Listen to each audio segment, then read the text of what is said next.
I'm Brianna Motzkis from the Fabric Patch in Ephrata, Washington, and today we're going to do piped binding.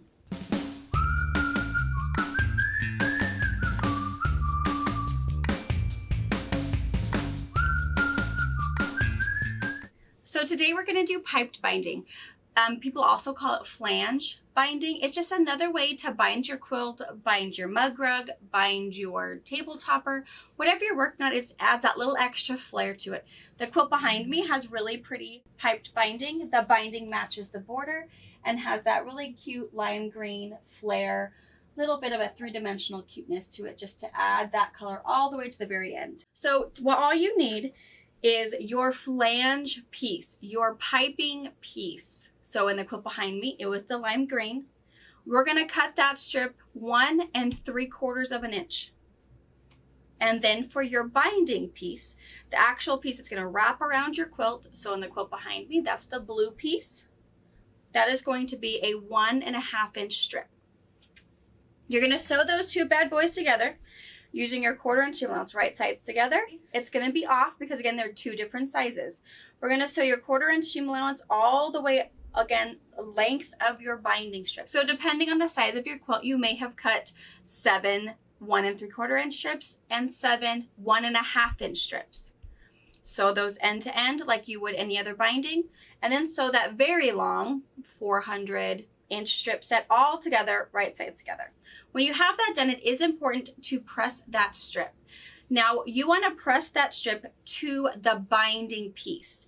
So in my case, again, the white is my piping piece and the purple is my binding piece. So I have pressed to the purple. What makes that easy is when you do wrong sides together and press that wrong side, matching your raw edges on the other side, you press that and you have this very crisp piece of pipe here. If you press to the piping piece, you're gonna have a really extra bulk right here, because of course you have two extra funky layers that are trying to be pressed around right here. So just be aware, press to the binding piece to your 1 1/2 inch strip.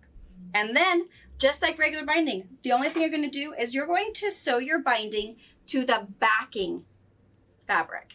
And then you're going to sew your binding on just like before. Your 1/4 inch seam, you're going to sew, you're going to do your little mitered edge right here and keep on sewing, and then attach it however you want to. And then the best part is at the front, you're going to roll over that binding just like traditionally, and you're going to top stitch right in the ditch right there. So you'll be top stitching, so you might want to change your thread for this. So in my case, my piping is white, so I might want to change my top thread to white. So as I'm stitching in the ditch right here between that purple and that white piece, that's where I'm tacking down my binding.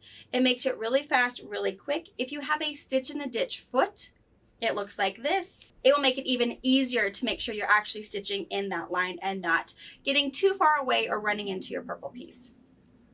So here are some up close examples of being stitched in the ditch to attach that binding. So this one, we did our piped binding and we decided to actually stitch just on top of the binding piece with a really cool variegated thread to add a little extra dimension.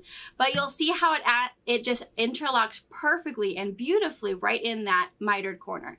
And you just keep stitching it down. And it looks just as good on the back. I have this one.